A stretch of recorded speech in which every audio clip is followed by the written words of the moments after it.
Hello everyone. Surprise! I didn't really announce this training, so I won't be surprised if nobody tunes in live. But that's not really a big problem because the replay is going to be posted on my Facebook page for a while. I know that any of my American tribe will be with family at the moment celebrating Thanksgiving, and the Europeans are probably at dinner at home or doing something or going out because Thursday is the new Friday, as I hear. And I just wanted to say I'm still here and I'm still doing live trainings, and I wanted to apologize a little bit for not doing one in so many weeks. The reason for that is that I was moving house. I moved house last month, and it took forever and a day until a week and a half ago for me to get these bookshelves that you can see one of in the back, one of those black shelves. I'll give you a bit of a tour sometime, not tonight though, but in the daylight at some point. I'll show you around my new flat, my new place. So these bookshelves weren't here, and the place was stuffed full with boxes full of books, and it wasn't very pretty. And then when I got my shelves, I fell ill. So at the moment, I'm not particularly glamorous today. Apologies. I managed to sound less disgusting now. I feel a little better, but the last week or so, I've been perishing with the flu. So this is why you haven't heard from me live. But obviously, my newsletter still came out. I still did my coaching. I still did my work. Otherwise, I just didn't want to appear in a live video until now. And this quick live session is something I'd like to add on to this week's article on Monday in Monday Sparkles. Now, if you don't know what Monday Sparkles is, that is a weekly newsletter that is packed with lots of goodies and special offers. And in the next couple of weeks, it's going to also have gift vouchers for Christmas for very little money. So if you'd like, sign up for that. You can do that on my website, wildspiritscoaching.com. So it's in one word, wildspiritscoaching.com. The link to the article that I'm referring to is in the description of this video. You can always read it later. You don't need to read it now. I'll just paraphrase very quickly. It was about being selfish, and it was a bit provocative. The title that I chose was Why You Should Be Selfish. And obviously, the article explains that. I don't mean be selfish as in live at the cost of others, or be horrible to others, or don't give a toss about others. That's not what I mean. What I mean is putting your passions first in your life, because you are much better for the world when you're on fire. And that's something that a lot of us understand intellectually, but we all struggle with it, and especially women. Men do too, but I think it's a particular problem when it comes to women. And we struggle with actually doing things for ourselves because we get so drilled from childhood on into thinking that we should be selfless, that we should be there for everyone else, that we should look after everyone else and nourish and feed the world both physically and emotionally before we can ever sit down and think of ourselves. And that results in a lot of burnt out, very unhappy, with unhealthy coping mechanisms, women, spouses, mothers, working women, and so on and so forth. And it's a bit of a shame, because you might have heard that saying, this don't ask, I don't actually remember who said it, but you've probably heard it. Don't ask what the world needs, ask what makes you come alive, and then go do that, because what the world needs is people who have come alive. And that sums up this could be the tagline of my entire coaching business, because that is what I do. And so somebody just joined in live. Hello. If you like, write a comment and say hello, but you don't have to, but that would be nice. So what I was going to say, yes. So the article was about being selfish, so to speak. Now, this has another dimension as well that I would like to speak about for maybe 2 or 3 minutes now. Being selfish, meaning putting your passion first so you are on fire, is also completely contrary to what the world is trying to tell us. The world is trying to get us to function. The world is trying to get us to be selfless in the sense of working for others, always sacrificing our own needs for others, not expecting happiness. I mean, in my coaching, I come across this all time and time again, that people say, I feel almost guilty pursuing my passion or trying to make a living from my passion, or even prioritizing it, even if I don't make a living from it, because we have this mentality that we're supposed to suffer. We can only earn money if we hate our jobs, or if we at least it's not what we would do if money were no object.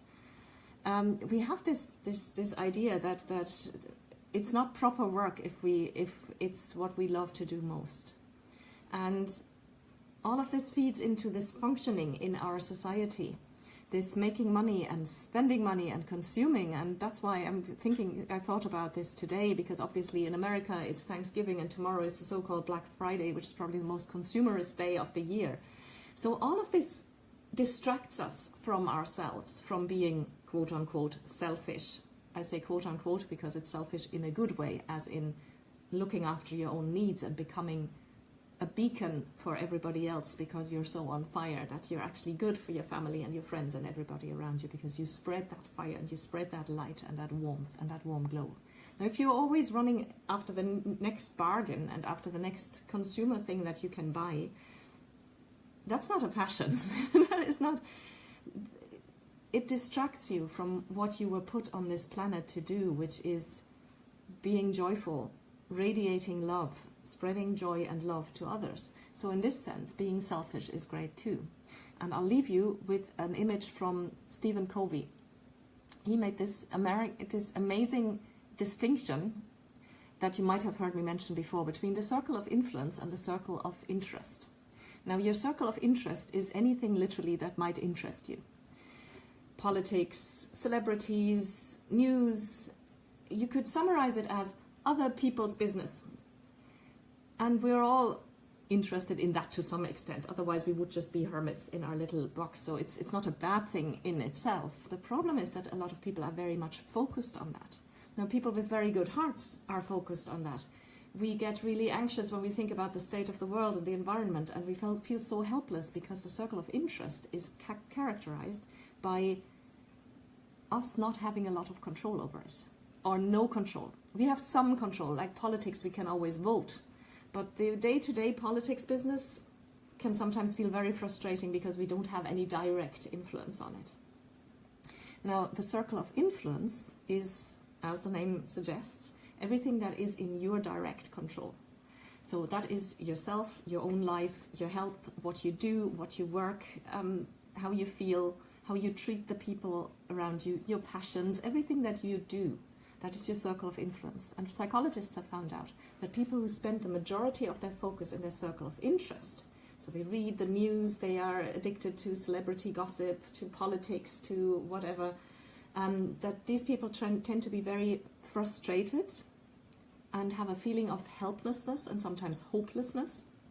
They're often very angry as well, because this feeling of being powerless can make you very angry. Frustration can often translate into anger. Whereas people who focus on their circle of influence, so that stuff that they can do, their own health, their own lives, their own love, what they do from day to day, tend to be a lot more content and happy in their lives, because they have a feeling of control, of being in control, of being in power, of being at the steering wheel of their own lives. And that again brings me back to passions, because that is definitely in your circle of influence. And what Stephen Covey also says, I would really recommend you to read the 7 Habits of Highly Effective People. He explains that principle in there. If you focus on your circle of influence and work on your circle of influence, that is the opposite of the negative selfish. That is the selfish as I mean it, in the good way, because your circle of influence tends to expand. People who spend a lot of time there, who master their own lives, who look after their own health, after their own sleep, after their own needs, after their passions, who get very passionate and very happy, and after their own relationships and things like that, the things that they have control over, tend to expand in control, because people tend to listen to them. These are the people, we all know these, we all have someone in our family or in our community that everybody looks up to, because they are just such good human beings, so together. You have that feeling that they are in control of themselves, that they have really mastered life in a way.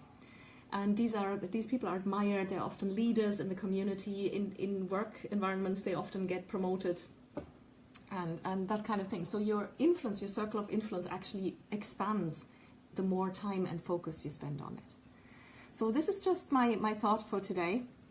Don't get distracted by all the consumerism, by the latest bargains. This is not what life is about. This is not what's going to light you up. You might be really happy about some bargain that you grab, and every now and then every one of us does it, and there's no harm in it. But don't drown in consumerism, because this is, if anything, it makes you happy in very short term. Focus on your circle of influence, and it doesn't cost any money. Okay, passions cost money too. I'm just buying a new bow. I know it costs money. Archery is my passion, and so you know, as somebody once said, the number of bows you should own is always one more than you already own. So yeah, that's consumerism too. But honestly, it doesn't need that much, because once I have a bow, I'm happy because I can shoot that bow, and I don't really need one more every time. So everything in measure, and go back to yourself, go back to your circle of influence, be selfish in the good way, and focus on your passion. And if you haven't read the article yet, like I said, the link is in the description of the video. You can see it there. Subscribe to Monday Sparkles, because the next weeks are going to bring some really amazing offers. My whole intention over the holidays, over the next, between now and the end of the year basically, is not to make you buy and spend more money, but to make it as easy and as calm and as centered for you as possible, to be an island of grounding and of sanity in all the festive madness that can sometimes take hold of us. Now, have a lovely evening, have a lovely weekend, because that is around the corner as well. This video will be available for review on Facebook in a couple of minutes, and don't miss next week's Monday Sparkles next Monday. I'll talk to you soon. Take care, bye bye.